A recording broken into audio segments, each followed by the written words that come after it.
आप देख रहे हैं आज की ताजा खबर। मैं हूं आपके साथ जसप्रीत कौर। कोरोना केसेस तेजी से कम हो रहे हैं, लेकिन याद रखिए कि कोरोना अभी भी है, खतरा अभी भी बना हुआ है। ऐसे में मास्क आपके लिए सुरक्षा कवच है। हम आपसे बार बार अपील कर रहे हैं कि आप मास्क पहनिए, क्योंकि जरा सी लापरवाही भारी पड़ सकती है। जब भी मास्क पहने, सही तरीके से पहने, अपने मुंह और नाक को कवर करें। इसको लेकर के हमने कैंपेन भी शुरू किया है, #मास्क पहनो इंडिया। आप खुद से ये प्रण लीजिए कि जब तक ये महामारी है, आप जहां कहीं भी जाएंगे मास्क नहीं उतारेंगे। इस वक्त की बड़ी खबर यूपी के आगरा से। आरोप है कि वहां श्री पारस अस्पताल के बाहर प्रदर्शन कर रहे लोगों पर अस्पताल के कर्मचारियों ने ही हमला कर दिया। अस्पताल में ऑक्सीजन बंद करने का वीडियो वायरल होने के बाद कुछ लोग अपना विरोध जताने अस्पताल पहुंचे, प्रदर्शन करने लगे। आरोप है कि इस बीच अस्पताल के खिलाफ कार्रवाई से खफा कर्मचारियों का गुस्सा भड़क गया। उन्होंने प्रदर्शनकारियों पर हमला किया। खफा कर्मचारियों ने एक प्रदर्शनकारी को घेरा, उस पर टूट पड़े। इस बीच उन्होंने प्रदर्शन में शामिल लड़के की जमकर पिटाई की। अस्पताल के कर्मचारियों ने इसी तरह कई लोगों पर हमला बोला, जिसमें कुछ लोगों के घायल होने की भी खबर है।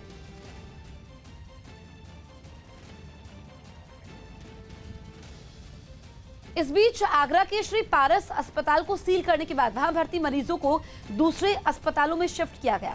इसके लिए प्रशासन की तरफ से कई एम्बुलेंस वहां भेजी गई, ताकि वहां भर्ती मरीजों को दूसरे अस्पताल में शिफ्ट किया जा सके। इतना ही नहीं, इस बीच वहां कोई गड़बड़ी ना हो, इसके लिए कई अधिकारी भी वहां मौजूद रहे। जिस तरह से यहाँ पे हंगामा बरपा है और हंगामे में यहाँ पर जो मरीज हैं, जो जिसका इलाज यहाँ पे चल रहा था, उसके परिजनों के साथ में मारपीट की गई। लिहाजा इस बात को देखते हुए यहाँ पर पुलिस की टीम यहाँ पे मौके पे पहुंची है और आनन फानन में यहाँ पे जो मरीज हैं उसको दूसरे अस्पताल में शिफ्ट कराया जा रहा है। मैं कुछ आपको यहाँ पे दिखाना चाहूँगा, कुछ मरीज भी बाकायदा मैं दिखाना चाहूँगा जो यहाँ से शिफ्ट कराए जा रहे हैं। मरीजों की स्थिति में दिखाना चाहूँगा, मरीज किस तरह से बाकायदा यहाँ से इस हॉस्पिटल से दूसरे हॉस्पिटल में शिफ्ट कराया जा रहा है। उसके लिए तमाम जो एम्बुलेंस जो है गाड़ियाँ यहाँ पे आ रही हैं। और जिस तरह से अस्पताल की अगर बात करें तो अस्पताल में यहाँ पर बाकायदा यहाँ पे एक नोटिस चिपका दिया गया है कि तमाम मरीज यहाँ से जल्द उनको लेके दूसरे अस्पताल में शिफ्ट कराएं। लेकिन जो उसका जिम्मा है, उसका जिम्मा खुद उन मरीज के परिजनों को ही दिया गया है। तो यहाँ पर जिस तरह से यहाँ पे तकरीबन 7 से 8 युवक अचानक आते हैं और मरीजों के परिजनों के साथ में बाकायदा जिस तरह से मारपीट होती है, तो इस मामले की गंभीरता को देखते हुए यहाँ पर पुलिस की टीम भी पहुँची है और इस मामले की तफ्तीश में बाकायदा जुटी है कि आखिर वो कौन लोग थे जो मरीजों के परिजनों के साथ में यहाँ पे मारपीट करने के लिए आए थे। तो स्थिति यहाँ पे देखा जा सकता है, स्थिति यहाँ पर लाचार जो मरीज़ हैं बाकायदा यहाँ से अब अस्पताल छोड़ने के लिए मजबूर हो रहे हैं। और जिस तरह से यहाँ पर तकरीबन 20 से 25 मरीज़ यहाँ से जा रहे हैं और यहाँ पर आज जो है मरीजों की संख्या यहाँ पर 55 मरीज की यहाँ पे संख्या थी। लेकिन यहाँ पर अब देखा जा सकता है पुलिस प्रशासन मौके पे पहुँची हुई है और यहाँ पर मामले की तफ्तीश में आखिर जुट रही है कि आखिर किस तरह से यहाँ से हंगामा बरपा और वो कौन कौन से लोग थे जो अचानक यहाँ पहुँच करके मारपीट के मामले को अंजाम देते हैं। ये लोग बाहर से आए हैं, मरीजों पे आके एकदम टूट पड़े हैं। आप अस्पताल की तरफ से हैं? नहीं, मरीजों की तरफ से हैं। मरीज पे आके एकदम टूट पड़े। इनसे कहा जा रहा है साइड में हट के बात कर लो। कौन है ये लोग? पता नहीं कौन है। असामाजिक तत्व यहाँ पर आकर उद्यम कर रहे हैं। दूसरे हॉस्पिटल से कांग्रेस के लोग यहाँ पर आकर मरीजों को परेशान कर रहे हैं, उनको भड़का रहे हैं। तो दो तस्वीरें आपके सामने हैं, आप देखिए कैसे अस्पताल के बाहर मारपीट होती है। दरअसल जो पारस अस्पताल के संचालक का वीडियो कल वायरल होता है, उसके बाद लोग यहां पर पहुंचते हैं अस्पताल के बाहर अपना विरोध दर्ज करने के लिए। आप देखिए कैसे एक शख्स को, जो अस्पताल के कर्मचारी हैं, वो पीट रहे हैं और इनका आरोप है कि ये शख्स मरीजों को भड़का रहा था। दूसरी तस्वीर में आप देखिए जो अस्पताल के मरीज हैं उनको शिफ्ट किया गया, क्योंकि न्यूज़ 18 इंडिया की खबर का असर हुआ है। हमने सबसे पहले ये खबर दिखाई थी, उसके बाद कार्रवाई होती है, अस्पताल को सील किया जाता है और अब जांच होगी। जांच के बाद जो ब्यौरा है, क्योंकि ये वीडियो अप्रैल महीने का है, उस वक्त कितने मरीज भर्ती थे उसकी जांच होगी। इसी बीच आगरा के श्री पारस अस्पताल में ऑक्सीजन बंद किए जाने का मामला तूल पकड़ने के बाद अस्पताल को सील कर दिया गया। हालांकि इलाके के डीएम ने ऑक्सीजन की कमी से मौत के आरोपों को सिरे से खारिज कर दिया। वीडियो है दैट्स क्लियर कि 28 अप्रैल 2021 का है, जो कि कल 7 तारीख को वायरल किया गया था। एक बड़ा इंटरेस्टिंग फैक्ट है कि वायरल बहुत छोटे छोटे से इसके स्लॉट्स हैं, जबकि जो किसी ने वीडियो लिया होगा एक साथ लिया हुआ पूरी स्टोरी नहीं आ पाई कि उन्होंने क्या बोला। नेवरदलेस उस पूरे वीडियो को देखा गया, उन्होंने एक एक वर्ड क्या यूज़ किया था। सबसे पहले ऑक्सीजन की कमी, अगर किसी एक छोटे से हॉस्पिटल में 22 डेथ होती है तो हाहाकार मच जाता है, अतः इसमें कोई फैक्चुअल चीज़ नहीं है। उस दिन ऑक्सीजन की कमी से कोई डेथ नहीं हुई है। जो टोटल डेथ हुई है वो हम लोगों ने इन पेशेंट की अलग सूची निकाली है और उसमें एक एक करके हम कॉल भी कर रहे हैं। श्री पारस अस्पताल के संचालक डॉक्टर अरिंजय जैन के खिलाफ कई धाराओं के तहत केस दर्ज किया गया। इस बीच वायरल वीडियो पर डॉक्टर अरिंजय जैन ने सफाई दी। उन्होंने कहा कि वीडियो में आवाज तो उनकी है पर 22 मौतों की बात गलत है। ऑक्सीजन बंद करने का जो भ्रामक प्रचार हो रहा है या इंटरप्रिटेशन हो रहा है ऑडियो का, वो गलत है। मॉकड्रिल का मतलब ऑक्सीजन को जुडिसाइज करना, अपने क्लिनिकल जजमेंट के साथ उसका राशनल यूज करना। और 22 लोग छट गए का मतलब 22 लोगों को क्रिटिकल घोषित किया गया कि ये वो 22 पेशेंट हैं जो हाईली ऑक्सीजन डिपेंडेंट हैं। इनकी हम फ्लो को लगातार मेंटेन रखेंगे। वहीं यूपी के डिप्टी सीएम दिनेश शर्मा ने आरोपियों पर कड़ी कार्रवाई का भरोसा दिया। उन्होंने कहा कि किसी की जान से खिलवाड़ करने वालों को बख्शा नहीं जाएगा और उसमें कोई भी दोषी पाया गया, अगर किसी ने भी जान से खिलवाड़ किया है हमारे किसी नागरिक के साथ में, तो बख्शा नहीं जाएगा। उत्तर प्रदेश में जिस आगरा प्रकरण की आप बात कर रहे हैं, वहाँ की शिकायतें आई थी और जिलाधिकारी को उसकी जांच के लिए कठोर कार्रवाई के लिए कहा गया है। उसको सील करने की कार्रवाई चल रही है। जाहिर सी बात है, जो मृत्यु के आंकड़े होंगे उनके रिकॉर्ड की परीक्षण होगा, कड़ाई के साथ में निष्पक्ष जांच होगी और जो कठोरतम कार्रवाई होगी वो शासन स्तर पर होगी। न्यूज 18 पर खबर दिखाने के बाद आगरा के श्री पारस अस्पताल पर बड़ी कार्रवाई हुई। ऑक्सीजन कांड मामले में प्रशासन ने कार्रवाई करते हुए पारस अस्पताल को सील कर दिया। इससे पहले इस घटना पर राज्य के मुख्यमंत्री योगी आदित्यनाथ ने जांच के बाद आरोपियों पर सख्त कार्रवाई के निर्देश दिए थे, जिसके बाद प्रशासन की तरफ से सील करने की कार्रवाई की गई। अस्पताल पर महामारी एक्ट के तहत भी केस दर्ज किया गया है।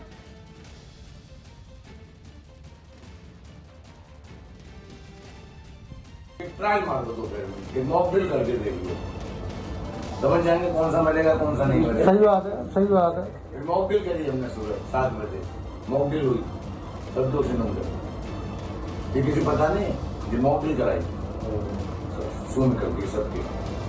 फिर छट गए 22 मरीज, तुरंत खोल दिए गए 22 मरीज छट गए और 22 6 मरेंगे। और कितनी देर के लिए मॉकड्रिल करा? 5 मिनट के 5 मिनट में 22 मरीज मॉकड्रिल। नीले पड़ने लगे। ओहो ओहो 22 की मॉकड्रिल में 22 छट गए। हम चलो जी बचे 74 बचे। उत्तर प्रदेश के अलीगढ़ से जहरीली शराब कांड के एक आरोपी की अवैध जमीन पर प्रशासन का हथौड़ा चला। अलीगढ़ में जहरीली शराब पीने से अब तक 108 लोगों की मौत हो चुकी है, जिसके बाद से ही शराब माफिया प्रशासन के निशाने पर है। और इसी कड़ी में जहरीली शराब कांड के एक आरोपी अनिल चौधरी की अवैध संपत्ति पर कार्रवाई की गई। प्रशासन ने मशीन के जरिए उस जमीन की चहारदीवारी को ढहा दिया। इसके अलावा वहां मौजूद एक मकान को भी जमींदोज कर दिया गया। इससे पहले प्रशासन की टीम ने पूरे मामले की पड़ताल की थी और दावा किया गया कि इस जांच में जमीन पर कब्जे की बात सच पाई गई। जो अवैध कब्जे वाली जमीन थी वो अपने संसाधनों से जमीन पर कब्जा ले रहे हैं। इस कार्रवाई के दौरान वहां कुछ पुलिस वाले भी मौजूद रहे ताकि हंगामे से हालात बिगड़ने पर मामले को शांत कराया जा सके। और 22 मरीज छट गए शब्द दिमाग को सन्न कर देने के लिए काफी है। आखिर 22 मरीजों के छट जाने का मतलब क्या है? अब जब इस मामले ने तूल पकड़ लिया है तो अस्पताल के बाहर पुलिस की गहमा गहमी बढ़ गई। बताया जा रहा है इस वीडियो में जिस मॉकड्रिल का जिक्र है वो 26 अप्रैल को हुई। इस वीडियो में मॉकड्रिल को सबसे बड़ा प्रयोग बताया गया।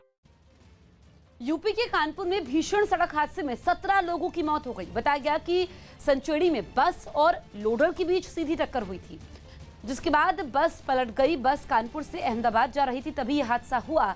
जानकारी के मुताबिक बस काफी स्पीड में थी। इस हादसे में अब तक 17 लोगों की मौत की पुष्टि हुई है, जबकि 20 से ज्यादा लोग घायल हैं। घायलों को हैलेट अस्पताल में भर्ती करवाया गया है। राहत बचाव का काम अभी जारी है। खबर मिलते ही मौके पर आला अफसर पहुंच गए। मृतकों में ज्यादातर मजदूर बताए गए। जो बिस्कुट फैक्ट्री में काम करते थे और ये लोडर में सवार भी थे। बस के अंदर था, फिर आगे से देखा पिकअप आ रहा है, पिकअप कांच उड़कर लड़ा, मैं पीछे भागा, बस के अंदर मैं अंदर भागा मैं, जब तक बस पलट गया। और टेम्पो था, टेम्पो पिसा गया था पर अंदर बस पलट गया। बस सब लोग। बस में लगभग कितने लोग सवार? बस में पूरा लोग फुल था, मतलब पूरा सीट फुल था, बड़ा बस। कहाँ जा रही थी बस जा रही थी कानपुर से अहमदाबाद, सूरत, राजकोट। फिर तुम कैसे बाहर निकले? बस पलट गई, फिर कांच तोड़ रहे थे, कांच नहीं टूटा है, फिर हल्का उठ गया तो उसमें से निकले। देखिए, ये जो एक्सीडेंट हुआ है इसमें टोटल 21 लोगों को हेलेट हॉस्पिटल लाया गया था। इन 21 घायलों में से 17 लोगों की दुखद मृत्यु हो चुकी है और 4 लोगों का यहाँ पर अभी इलाज चल रहा है।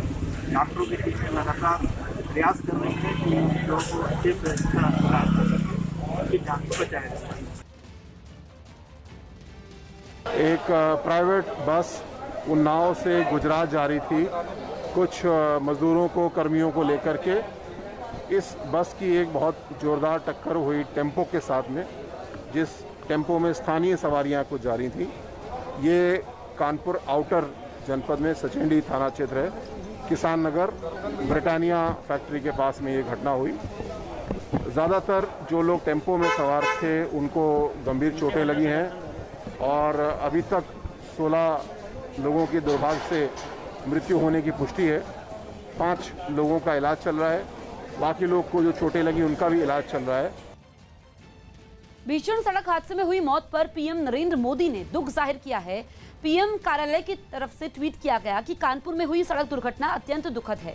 इस हादसे में कई लोगों को अपनी जान गंवानी पड़ी है। मैं उनके परिजनों के प्रति अपनी संवेदना व्यक्त करता हूं। साथ ही घायलों के जल्द से जल्द स्वस्थ होने की कामना करता हूं। साथ ही पीएम मोदी ने मुआवजे की घोषणा की। भीषण हादसे में जान गंवाने वाले लोगों के परिजनों को 2-2 लाख रुपए का मुआवजा पीएम राहत कोष से दिया जाएगा।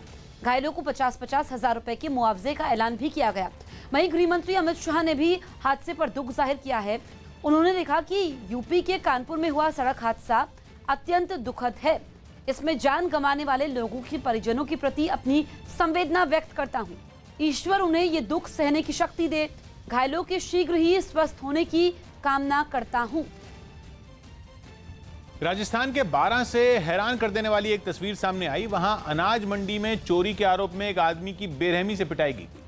बताया गया कि जिसको पीटा गया वो मंडी से अनाज की बोरी चुराने की कोशिश कर रहा था और तभी लोगों की नजर उस पर पड़ गई और फिर वहां मौजूद भीड़ उस निहत्थे आदमी पर टूट पड़ी। बात उसके साथ मारपीट तक ही नहीं रुकी। वहां से सामने आई एक तस्वीर में कुछ लोग उसके कपड़े भी फाड़ते नजर आए।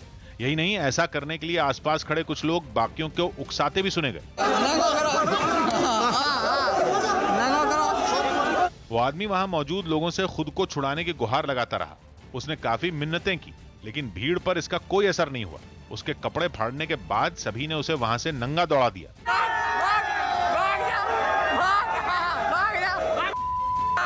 इससे पहले उस आदमी के एक साथी के साथ भी मंडी में मौजूद लोगों ने ऐसा ही किया।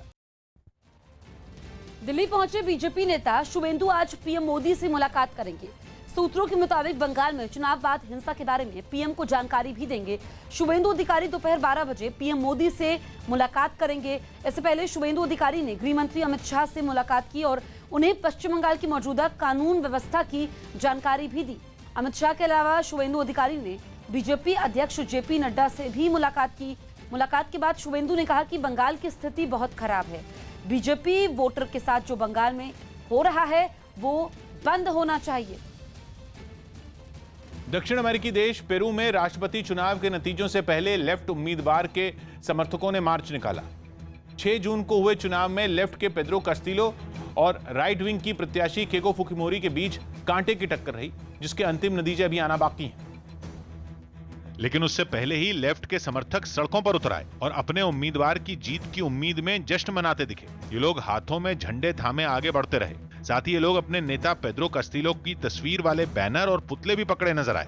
पेरू के ताकाबम्बा शहर में सैकड़ों की तादाद में मार्च करते लोगों में बच्चे, महिलाएं और बुजुर्ग सभी शामिल थे। ये सभी लोग पेड्रो कास्टिलो के समर्थन में नारेबाजी करते हुए शहर की गलियों से गुजरे और बेहद कम मार्जिन से आगे चल रहे अपने उम्मीदवार की बढ़त का जश्न मनाते नजर आए। हालांकि इस बीच पेड्रो कास्टिलो ने अंतिम नतीजे आने तक अपने समर्थकों से शांत रहने की अपील की। केंद्र सरकार ने कोरोना वैक्सीन बनाने वाली कंपनियों में एक भारत बायोटेक के हैदराबाद परिसर की सुरक्षा का जिम्मा सीआईएसएफ को सौंप दिया है। हैदराबाद के शमीरपेट इलाके में कंपनी के दफ्तर और फैक्ट्री की सुरक्षा में सीआईएसएफ के 64 कमांडो तैनात किए जाएंगे। सूत्रों के मुताबिक केंद्रीय गृह मंत्रालय ने हाल ही में सीआईएसएफ को तैनात करने के प्रस्ताव को मंजूरी दी थी, जिसके बाद अधिकारियों ने वहां सर्वेक्षण किया था। इसी महीने 14 तारीख से वहां सीआईएसएफ के कमांडो को तैनात कर दिया जाएगा। उद्धव ठाकरे ने प्रधानमंत्री से अकेले में भी मुलाकात की। महाराष्ट्र के मुख्यमंत्री उद्धव ठाकरे ने मराठा आरक्षण और तूफान समेत 4 मुद्दों पर प्रधानमंत्री से मुलाकात की। वैसे तो उनके साथ अजीत पवार और अशोक चव्हाण भी पीएम आवास पहुंचे, लेकिन उद्धव और प्रधानमंत्री कुछ समय के लिए अकेले भी मिले। आप लोग की अलग मुलाकात हुई है, हाँ या ना? राजनीतिक रूप में देखें तो हम उनके साथ नहीं है, लेकिन इसका मतलब ये नहीं कि हमारा रिश्ता टूट गया। उसमें कोई गलत बात नहीं है कि मैं अगर मिलूं, मैं कोई नवाज शरीफ से नहीं मिलने गया था। शिवसेना ने जानकारी दी कि एक दिन पहले उद्धव ठाकरे और प्रधानमंत्री की फोन पर बात हुई थी, जिसके बाद दोनों की अलग से भी एक मुलाकात हुई। मुख्यमंत्री उद्धव ठाकरे जी ने प्रधानमंत्री जी को फोन किया खुद, तो प्रधानमंत्री जी और हमारे उद्धव जी की 1-to-1 मीटिंग भी हो गई, ये अच्छी बात है। उत्तरी दिल्ली नगर निगम ने 6 आयुर्वेदिक अस्पतालों को पोस्ट कोविड केयर सेंटरों में बदल दिया, यानी इन अस्पतालों में कोरोना से ठीक हो चुके लोग अपनी दूसरी बीमारियों का इलाज करवा सकेंगे। इन अस्पतालों में पूरी तरह आयुर्वेदिक तरीके से मरीजों का इलाज किया जाएगा। जो लोग पॉजिटिव होने के बाद ठीक हो गए फिर भी उनको कोई समस्या है तो वो यहाँ आएंगे, अपना इलाज कराएंगे। असम के तेजपुर में एक डॉक्टर से मारपीट का आरोप लगा। दावा किया गया कि मारपीट का आरोपी यूथ कांग्रेस से जुड़ा हुआ है, जिसके खिलाफ पुलिस ने केस दर्ज कर लिया। छत्तीसगढ़ के सीएम भूपेश बघेल ने गरियाबंद जिले की दिव्यांग गीता से बात की। वीडियो कॉन्फ्रेंसिंग के जरिए हुई इस बातचीत में सीएम ने गीता का हाल जाना, साथ ही अधिकारियों को तुरंत इस लड़की की मदद का आदेश दिया। दिव्यांग गीता के पैरों के पंजे नहीं हैं, जिसकी वजह से उसे ग्लास की मदद से चलना पड़ता है। दिल्ली में एक निजी लैब ने एक खास वैन बनाई जिसमें बच्चों की कोरोना जांच की जा सकेगी। इस वैन में खिलौने, कार्टून और म्यूजिक का इंतजाम किया गया है, ताकि बिना किसी डर के बच्चों की जांच की जा सके। कोरोना की तीसरी लहर की आशंका को देखते हुए ये तैयारी की गई। बच्चे को पूरी तरह से कंफर्ट दिलाया जाए।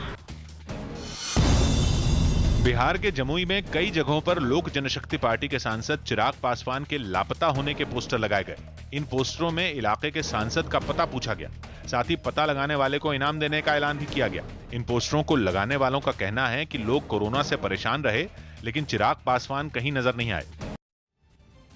दिल्ली के पास यूपी के ग्रेटर नोएडा से डरा देने वाली कुछ तस्वीरें सामने आई। वहां एक केमिकल फैक्ट्री में भीषण आग लग गई। हालांकि वहां किस वजह से लगी ये पता नहीं चल पाया, लेकिन जब अचानक फैक्ट्री से ऊंची ऊंची लपटें उठती दिखीं, तब इलाके के लोग घबरा गए। वहां से बीच बीच में इस तरह आग की लपटें निकल रही थीं, जैसे कोई ज्वालामुखी फट रहा हो। आग तो आग, धुआं ऐसा कि फैक्ट्री से काफी दूर मौजूद व्यक्ति की सांसें भी उसे देखकर अटकी रह जाएं। लगातार उस फैक्ट्री से काला धुआं उठता रहा, जो कि कुछ ही देर में इलाके के बड़े हिस्से में फैल गया। ऐसे में इस बात का डर सताने लगा कि इस आग पर अगर वक्त रहते काबू नहीं पाया गया तो आसपास मौजूद दूसरी इमारतें भी इसकी चपेट में आ सकती हैं। इस फैक्ट्री में थिनर बनाने के काम होता था, जिसके कारण आग काफी बड़ी हो गई। बताया गया कि वहां फायर ब्रिगेड की 15 गाड़ियों को बुलाना पड़ा, तब कहीं जाकर इस आग को बुझाया जा सका। बिहार के बांका में एक मदरसे में हुए जोरदार धमाके से पूरा इलाका दहल गया। मदरसे के जिस कमरे में धमाका हुआ वो कमरा कुछ दिनों से बंद पड़ा था और बच्चे लॉकडाउन की वजह से छुट्टी पर थे। इस धमाके के बाद की जो तस्वीरें सामने आईं, उनमें हर तरफ तबाही का मंजर नजर आया। मदरसे का एक हिस्सा जमींदोज हो गया, छत, पिलर और दीवार सब धराशायी हो गए। फर्श पर दीवारों की ईंटें बिखरी हुई दिखीं। जिस जगह धमाका हुआ उसके पास एक मस्जिद है, जिसकी एक दीवार को भी नुकसान पहुंचा। जानकारी मिलते ही जिले के एसपी की अगुवाई में कुछ पुलिस वाले घटना वाली जगह पहुंचे और इस मामले की जांच में जुट गए। जब तक इसके मलबा को नहीं हटाया जाएगा, विस्फोट का कारण नहीं बता पाता। इस धमाके की तह तक जाने के लिए फॉरेंसिक टीम भी मौके पर पहुंच गई और इससे जुड़े सबूतों को इकट्ठा करने लगी। इसके साथ ही मशीन की मदद से मलबे को हटाने का काम भी शुरू कर दिया गया। इराक की राजधानी बगदाद से एक अनोखी तस्वीर सामने आई, जहां गैस सिलेंडर की डिलीवरी करने वाला एक आदमी चर्चा का विषय बन गया। ये शख्स पुराने अंदाज में इराकी गाने गाते हुए लोगों के घर तक सिलेंडर पहुंचाता है, जिसके लिए ये रोज सुबह अपने ई रिक्शे पर सिलेंडर लेकर निकल पड़ता है और सुरीली आवाज में गाना गाते हुए रिहायशी इलाकों में अपनी मौजूदगी दर्ज कराता है।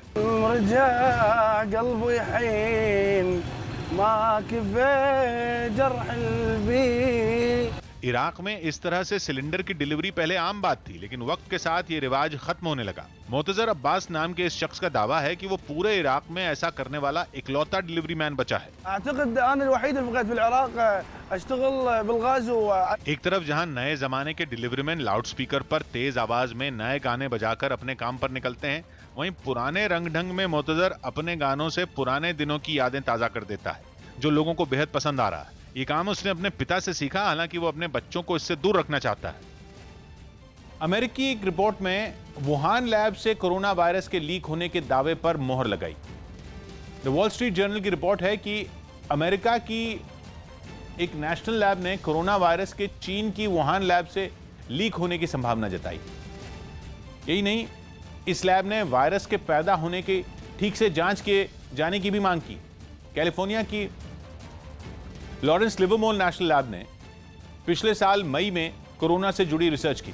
उस वक्त डोनाल्ड ट्रंप अमेरिका के राष्ट्रपति थे और तब उनके विदेश विभाग ने कोरोना से जुड़ी अपनी जांच में इस रिपोर्ट को भी शामिल किया था। अखबार की रिपोर्ट के मुताबिक इस लैब ने कोविड-19 वायरस के जीनोम की रिसर्च के आधार पर यह संभावना जताई।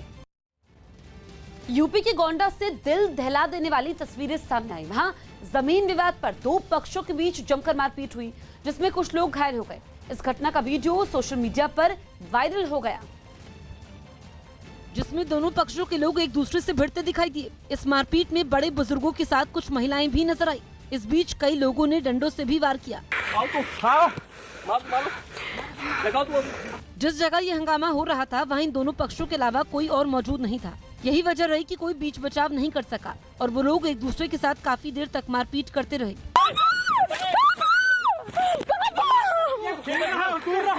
खबर है कि बाद में एक पक्ष ने मामले की शिकायत पुलिस से की, जिसके बाद पुलिस कार्रवाई में जुट गई। गुजरात के वलसाड में रेलवे सिर्फ 20 दिन के अंदर एक रोड ओवरब्रिज बनाने की तैयारी में जुट गया है। मालगाड़ियों के लिए बनाए जा रहे डेडिकेटेड फ्रेट कॉरिडोर के रास्ते में पड़ने वाला यह ब्रिज दिल्ली मुंबई हाईवे से जुड़ा है, जिसकी वजह से वहां हमेशा भारी ट्रैफिक रहता है। लेकिन लॉकडाउन की वजह से ट्रैफिक में कुछ कमी आई, जिसका फायदा उठाते हुए रेलवे ने यह खास प्लान तैयार किया। अभी लॉकडाउन कंडीशंस अभी धीरे धीरे रिलैक्स हो रही है, तो अभी थोड़ा ट्रैफिक कम भी है। रेलवे ने इससे जुड़ा एक वीडियो भी जारी किया, जिसमें एनिमेशन के जरिए पूरी योजना का खाका दिखाया गया। इसके लिए पहले डेडिकेटेड फ्रेट कॉरिडोर के रास्ते में पड़ने वाले रोड को बीच से काट कर उसमें कंक्रीट के बने हुए बॉक्स डाले जाएंगे। पटरियों के गुजरने की जगह बनाने के बाद ओवरब्रिज को दोबारा पहले जैसा बना दिया जाएगा। पहली बार हम देखेंगे कि 20 दिनों में किसी आरोपी को तैयार कर दिया जाएगा और उसके बाद उस पर फिर से ट्रैफिक बहाल हो जाएगा। ये काम 22 जून से पहले ही पूरा करने का टारगेट रखा गया है, ताकि दिल्ली मुंबई हाईवे पर ट्रैफिक बढ़ने से पहले ही सड़क को दोबारा चालू किया जा सके। उत्तराखंड के उत्तरकाशी से हैरान करने वाली कुछ तस्वीरें सामने आई, जहां एक गर्भवती महिला को एसडीआरएफ के जवानों ने अपने कंधों पर लादकर अस्पताल पहुंचाया। वहां पहाड़ खिसकने की वजह से गंगोत्री नेशनल हाईवे बंद हो गया। ऐसे में बिना वक्त गवाए एसडीआरएफ के कुछ जवान उस महिला की मदद के लिए पहुंचे। उसे कंधे का सहारा देकर हाईवे को पार करने लगे। सड़क पर बड़ी बड़ी चट्टानें बिखरी हुई थी, इसलिए जवान संभल कर आगे बढ़ते दिखे। यह रास्ता इतना मुश्किल था कि चंद कदमों की दूरी को पार करने में काफी वक्त लग गया। हालांकि बाद में जवानों और लोगों ने एक दूसरे का हाथ बांटा और महिला को उसकी मंजिल तक पहुंचा दिया। गृह मंत्रालय की टीम तूफान से हुए नुकसान की समीक्षा के लिए पश्चिम बंगाल के पूर्व मेदिनीपुर पहुंची। पिछले महीने बंगाल की खाड़ी में उठे यास तूफान से हुए नुकसान की समीक्षा के लिए गृह मंत्रालय की टीम पश्चिम बंगाल के पूर्व मेदिनीपुर पहुंची। ये टीम यास तूफान से प्रभावित इलाकों का दौरा कर अपनी रिपोर्ट सौंपेगी। हमारा काम है कि हम इसका असेसमेंट करना। टीएमसी महासचिव अभिषेक बनर्जी बिजली गिरने से प्रभावित हुए मुर्शिदाबाद का दौरा करेंगे। मुर्शिदाबाद में बिजली गिरने से 9 लोगों की मौत हो गई थी। महाराष्ट्र के भंडारा में बिजली गिरने से 3 लोगों की मौत हो गई। ये सभी लोग एक खेत में काम कर रहे थे। मजदूरों ने बारिश से बचने के लिए आम के पेड़ के नीचे बनी झोपड़ी का सहारा लिया, लेकिन तभी बिजली गिरी, जिसमें तीनों की मौके पर ही मौत हो गई। यूपी की नोएडा पुलिस ने चोरी के मोबाइलों को OLX पर बेचने वाले गैंग के 3 आरोपियों को गिरफ्तार किया है। इनके पास से अलग अलग कंपनियों के 11 मोबाइल बरामद हुए। सभी के सभी मोबाइल्स की ग्रे एरिया से कहीं न कहीं से मैनेज किए गए हैं। यूपी कैडर के रिटायर्ड आईएएस अधिकारी अनूप चंद्र पांडे को नया चुनाव आयुक्त नियुक्त किया गया। सुनील अरोड़ा के मुख्य चुनाव आयुक्त के पद से रिटायर होने के बाद आयोग में पद खाली था। पंजाब कांग्रेस में कलह को शांत करने के लिए बनी 3 सदस्यों वाली कमेटी अपनी रिपोर्ट आज सौंपेगी। बंगाल विधानसभा चुनाव के समय टीएमसी छोड़ बीजेपी में शामिल होने वाले राजीव बनर्जी ने फेसबुक पोस्ट के जरिए पार्टी की नीतियों का विरोध किया है। राजीव बनर्जी ने लिखा कि बात बात पर राष्ट्रपति शासन लगाने की बात और राज्य सरकार की आलोचना बंगाल के लोगों को पसंद नहीं है। जिसके बाद बीजेपी नेता सौमित्र खान ने पूछा, मंत्री नहीं बन पाए इसलिए पुराने दल में लौटना चाहते हैं क्या? बिहार के दरभंगा में पप्पू यादव की रिहाई के लिए जन अधिकार पार्टी के कार्यकर्ताओं ने अनोखा प्रदर्शन किया। पप्पू यादव की गिरफ्तारी के बाद से ही उनकी पार्टी राज्य भर में प्रदर्शन कर रही है। और इसी कड़ी में पार्टी के कार्यकर्ताओं ने बागमती नदी में उतरकर सरकार के खिलाफ अपना विरोध जताया। वहां से सामने आई एक तस्वीर में प्रदर्शनकारी सीने भर पानी में खड़े दिखाई दिए। उन्होंने वहां नीतीश सरकार के विरोध में नारे भी लगाए। नीतीश कुमार हाय हाय। इस दौरान प्रदर्शनकारियों के हाथों में पार्टी के झंडे और कुछ पोस्टर भी नजर आए। इन पोस्टरों के जरिए उन्होंने पप्पू यादव को जल्द रिहा करने की मांग की। अरे पप्पू यादव को रिहा करना होगा। पप्पू यादव 32 साल पुराने एक केस में न्यायिक हिरासत में है और इन दिनों इलाज के लिए दरभंगा मेडिकल कॉलेज अस्पताल में भर्ती हैं। कोरोना की रफ्तार कम होने के बाद बिहार में भी लॉकडाउन को खत्म कर दिया गया। हालांकि शाम 7 बजे से सुबह 5 बजे तक नाइट कर्फ्यू जारी रहेगा। स्कूल, कॉलेज, कोचिंग सेंटर बंद रहेंगे। दुकानों के खुलने के समय में और छूट दी गई है। अब शाम 5 बजे तक दुकानें खुल पाएंगी। दुकानों को एक दिन के अंतराल पर खोलने की इजाजत दी गई है। कौन सी दुकान किस दिन खुलेगी इसका फैसला इलाके के डीएम करेंगे। सरकारी और निजी दफ्तर 50% कर्मचारियों के साथ शाम 4 बजे तक खुल पाएंगे। हालांकि सरकारी दफ्तरों में आम लोगों के जाने पर पाबंदी होगी। सार्वजनिक गाड़ियों में 50% यात्री ही सफर कर पाएंगे। इसके साथ ही शादी समारोह में 20 लोगों को शामिल होने की इजाजत होगी। अमेरिका के मिनेसोटा में पर्यावरण से जुड़े कार्यकर्ताओं ने वहां तेल की नई पाइपलाइन के निर्माण का विरोध किया। इनका आरोप है कि पाइपलाइन पर्यावरण को नुकसान तो पहुंचाएगी ही, साथ ही इससे खेती में भी दिक्कत होगी। और इसी का विरोध करते हुए ये लोग सड़क पर उतरे, जहां कुछ लोग एक साथ खड़े डफली बजाते नजर आए। इन लोगों ने डफली पीटने के साथ जोर शोर से नारेबाजी करते हुए पैदल मार्च निकाला। इस दौरान वो हाथों में झंडे और पोस्टर भी थामे दिखे। पर्यावरण की रक्षा के लिए हुए इस विरोध प्रदर्शन में सैकड़ों लोगों ने शिरकत की। यूपी के सीएम योगी आदित्यनाथ आज श्रमिकों को 1000 रुपए की सौगात भेंट करेंगे। मुख्यमंत्री करीब 23 लाख श्रमिकों के खाते में 1000 रुपए ऑनलाइन ट्रांसफर करेंगे। इस बीच योगी आदित्यनाथ कुछ जिलों के श्रमिकों से बातचीत भी करेंगे।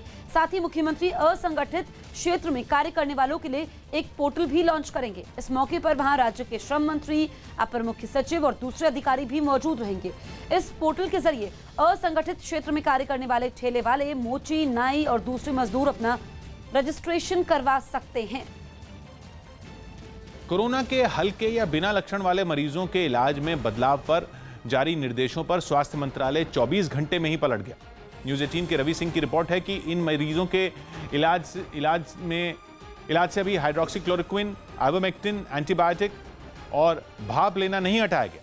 जबकि एक दिन पहले स्वास्थ्य मंत्रालय के तहत आने वाली संस्था director general of health services ने ऐसे मरीजों के इलाज से इन चीज़ों को हटा दिया था। लेकिन देश में मेडिकल रिसर्च को मान्यता देने वाली संस्था आईसीएमआर के निर्देशों में ये सभी चीज़ें शामिल हैं। इसके बाद ही आईसीएमआर और डीजीएचएस के निर्देशों पर सवाल उठने लगे, जिस पर स्वास्थ्य मंत्रालय की ओर से सफाई दी गई कि डीजीएचएस के ये निर्देश अभी तय नहीं हुए हैं, उन पर सिर्फ चर्चा ही चल रही है और जल्द ही इन निर्देशों पर टास्क फोर्स और विशेषज्ञों की मोहर लग जाएगी, जिसके बाद स्वास्थ्य मंत्रालय की वेबसाइट पर इन नए निर्देशों को डाला जाएगा। मध्य प्रदेश के रतलाम से डरा देने वाला एक वीडियो सामने आया। वहां नगर निगम के दफ्तर के बाहर पार्किंग में खड़ी एक मोटरसाइकिल में आग लग जाने से हड़कंप मच गया। आरोपी के कुछ बदमाशों ने जानबूझकर इस घटना को अंजाम दिया, जिसकी वजह से नगर निगम में अफरा तफरी मच गई। पार्किंग में खड़ी मोटरसाइकिल को आग की लपटों में घिरा देखकर पहले तो लोगों ने उसे खुद ही बुझाने की कोशिश की।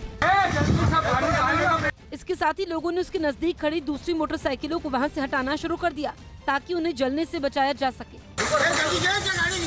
इस बीच फायर ब्रिगेड की गाड़ी भी वहां पहुंच गई और फिर उस जलती मोटरसाइकिल पर पानी की बौछार की गई। थोड़ी ही देर में उसमें लगी आग को बुझा दिया गया। तब तक आसपास के कई लोग इस हादसे को देखने के लिए वहां जुट गए। रूस के साइबेरिया से चौंकाने वाली तस्वीरें सामने आई। वहां बर्फीले इलाके में फंसे एक कुत्ते का रेस्क्यू किया गया। बताया गया कि वो कुत्ता एक हफ्ते से अपने मालिक के घर से लापता था, जिसे बर्फ काटकर आने जाने के लिए रास्ता बनाने वाले एक जहाज के कर्मचारियों ने देख लिया। वो कुत्ता चारों तरफ बर्फ से घिरे एक सुनसान इलाके में भटक रहा था, लेकिन जैसे ही जहाज के कर्मचारियों की नजर उस पर पड़ी, वो उसे बचाने में जुट गए। उस तक पहुंचने के बाद जहाज से एक सीढ़ी नीचे उतारी गई ताकि वो उसके सहारे जहाज के ऊपर आ जाए। इसके बाद धीरे धीरे आगे बढ़ते हुए उस कुत्ते ने अपनी जान बचाई। बाद में उसके मालिक का पता लगाकर उसे घर तक पहुंचा दिया गया। यूपी के गोंडा में भीषण आग में जलकर 2 घर राख हो गए। इस हादसे की वजह का पता तो नहीं चल पाया, लेकिन देखते ही देखते आग की लपटों ने पूरे इलाके में अफरा तफरी मचा दी। हादसे के तुरंत बाद आसपास के लोगों ने खुद ही उसे बुझाने की पूरी कोशिश की, लेकिन उनकी मेहनत बेकार गई। जब तक दमकल की गाड़ी वहां पहुंचती, तब तक दोनों मकान पूरी तरह जलकर राख हो चुके थे। गनीमत ये रही कि आग लगते ही उन घरों में रहने वाले लोग बाहर निकल आए, जिससे बड़ा हादसा टल गया। लेकिन इस हादसे में वो लोग अपना सामान नहीं बचा पाए। खबर है कि भारत के खिलाफ पाकिस्तान किसी बड़ी साजिश को अंजाम देने की फिराक में। न्यूज़ 18 के पवन शर्मा की रिपोर्ट है कि पुंछ जिले की सीमा के उस पार पाकिस्तानी सेना जबरन तोलीपीर इलाके के गांवों को खाली करवा रही और वहां बड़े पैमाने पर आधुनिक हथियारों के साथ पाकिस्तानी सैनिकों को तैनात किया जा रहा है। सूत्रों के मुताबिक इस काम में हेलीकॉप्टर और बुलेट प्रूफ गाड़ियों की मदद ली जा रही और इन गांवों में पाकिस्तानी सैनिकों के साथ चीनी सैनिकों को भी तैनात किए जाने की खबर है, जो किसी बड़ी साजिश को अंजाम देने की फिराक में, जिसकी भनक लगते ही एलओसी पर तैनात भारतीय सुरक्षा बल ने भी अपनी चौकसी बढ़ा दी। साथ ही सुरक्षा बल को दुश्मन की हर साजिश का कड़ा जवाब देने के निर्देश भी दिए गए। यूपी के प्रतापगढ़ में एक शादी समारोह में फायरिंग करने का वीडियो सोशल मीडिया पर वायरल है। बताया गया कि यह वीडियो 2016 का है, जिसमें 2 लड़के बारी बारी से एक पिस्तौल से हवा में गोलियां चलाते दिखाई दिए। इस वीडियो के अब वायरल होने के बाद पुलिस ने केस दर्ज करते हुए आरोपियों की तलाश शुरू कर दी है।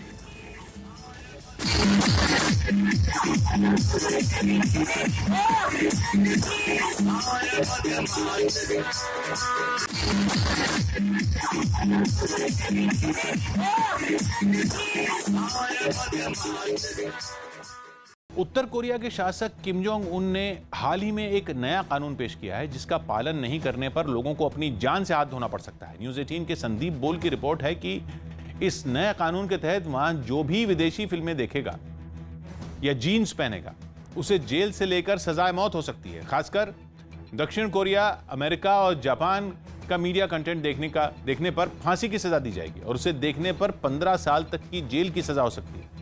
यही नहीं, बालों को रंगवाने, कान या नाक में छेद करवाने पर भी सख्त सजा का प्रावधान इस कानून में है। इसके अलावा वहां उस हेयर स्टाइल को भी बैन कर दिया गया है, जिसमें सिर के आगे के बाल छोटे और पीछे के बाल बड़े रखे जाते हैं। किम जोंग उन को इस बात का डर सता रहा है कि इन देशों की संस्कृति अगर उनके देश में पहुंची तो वहां के नौजवान उनकी तानाशाही का विरोध कर सकते हैं।